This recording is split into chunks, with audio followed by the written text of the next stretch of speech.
A Brisbane mother has told Sky News she could be forced to stay overnight in Sydney Airport with her young children or face another fortnight quarantine in Queensland. Anastasia says she's been denied an extension to stay in her current hotel. Flights home are growing increasingly limited, and booking accommodation elsewhere in the state would see her classed as being in a red zone. I spoke with Anastasia about her situation a little earlier.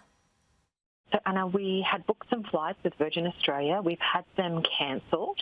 And basically, in the quarantine facility, you're given a window that you're able to leave.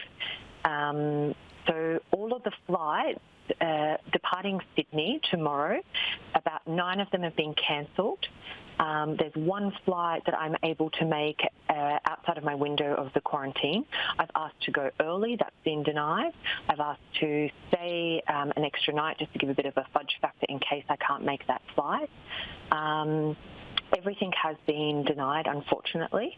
The Queensland government, I've been in touch with them overnight, and basically they have said to me, I must leave the quarantine facility, I must stay at the airport, and I cannot leave the airport grounds, either the arrivals or departures terminal at all, otherwise it'll be deemed as a red zone.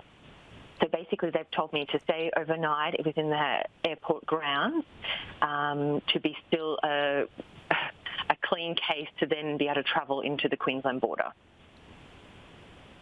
Because you're then facing, or you would then be having to face another 14 days quarantine in Brisbane, is that right?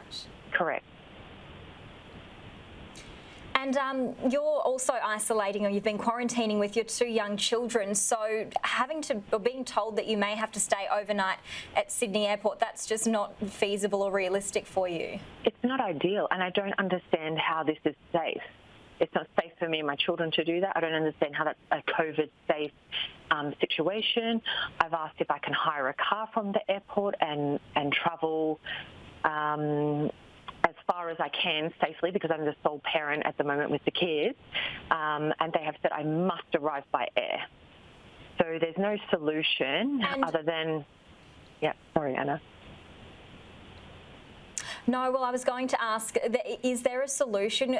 What about the potential of being transferred to a hotel closer to the airport? Have you inquired about that? I absolutely have. So I've asked for my stay here to be extended. I've asked if I can use another hotel. There just seems to be no options. I just keep on getting no. All I'll have to do is another 14 days mandatory quarantine.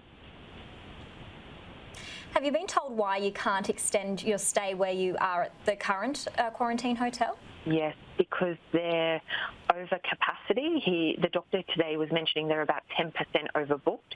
They're trying to source emergency accommodation for people incoming. It's just blowing at the seams, I guess. And you touched on it before with the looking at using a car for transport. You've really tried to exhaust your options, haven't you? You were trying to even say to the Queensland government that you would drive up to the border, and even that was knocked back? Absolutely. I've even said I'll walk across the border. I don't care what I have to do. I just need to get home with my babies to Brisbane. Absolutely. So what would be what you're calling for from either the New South Wales government or the Queensland government with this situation, and potentially others in a similar situation? Definitely. I think there just needs to be, like, once you have completed your 14-day quarantine, you've done all the checks and balances, and if you do need to be moved to these other states, I understand that now Sydney is a red zone, I get it.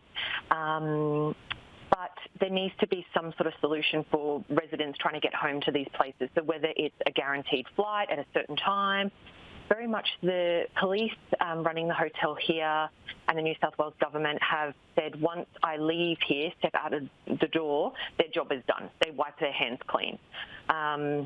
It's just been roadblock after roadblock, and I don't know what to do anymore. I don't know where to turn, and it's beyond frustrating.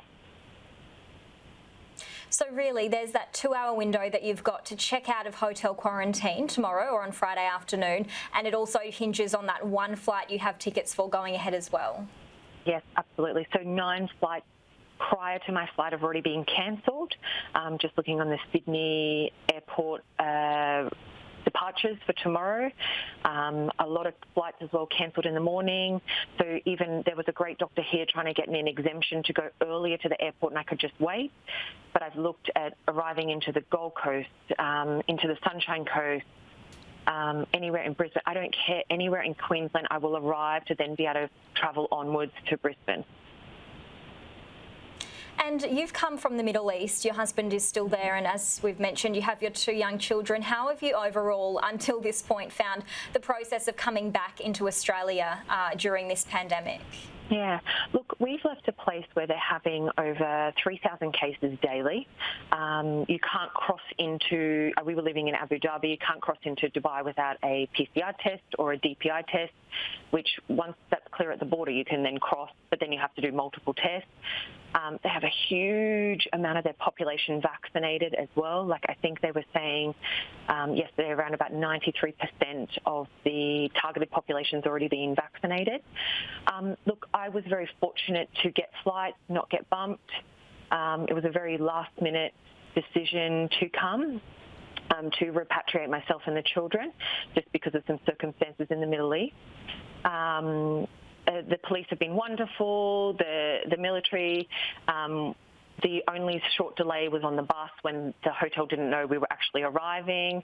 But other than that, it's been okay. We've unfortunately got some food allergies and we had a bit of misunderstanding with that. I really feel the departments are not communicating with each other as well, to be honest with you. Like days before the flight, I had to fill in forms to say I'm coming, where I'm coming from, any medical requirements, any food allergies. And nobody else knew this. Like the catering team didn't know it. The hotel didn't seem to know we were arriving. But other than that, it's all been quite wonderful. I can't complain. Of course, I suppose up until this point now where you are struggling to get back to Brisbane and back to Queensland, well, we certainly do hope that you are able to get home, Anastasia, and keep us updated with what happens on Friday afternoon. Thank you for your time. Shall do. Thank you so much.